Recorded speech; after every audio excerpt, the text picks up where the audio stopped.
Many neighbors of Edgewood High School are celebrating a small victory tonight after a ruling by a city board last night. For now, the high school will not be able to play games on their field. Our Amy Reed joins us now to show us why the fight still isn't over. Amy? When Edgewood put in this field a few years ago, they said they were going to use it for practices and classes, and that's the language that they submitted to the city as part of their master plan. After violating that a few times this spring and then fighting those violations, they're learning once again that if they want to play games here, they're going to have to go through a process that is sure to be contested in the neighborhood. But what they want to do is not good for the neighborhood.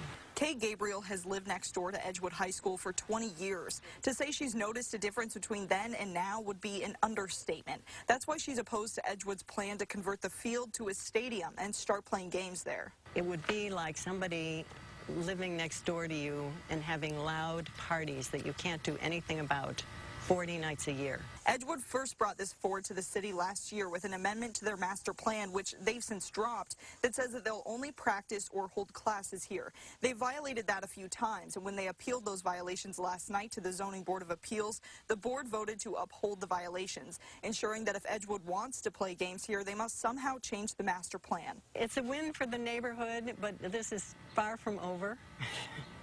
Edgewood is not going to go quietly into the night.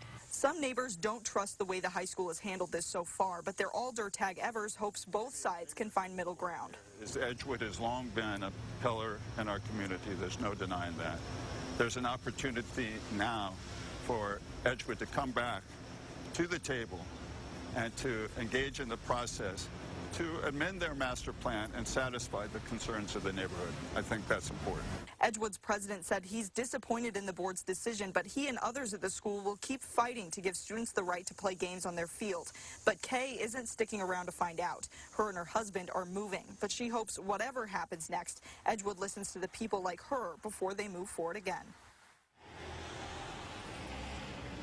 Edgewood has a few options moving forward, though they're still deciding what they'll do. They can appeal this board decision. They can go back to that first plan with an amendment to the Plan Commission.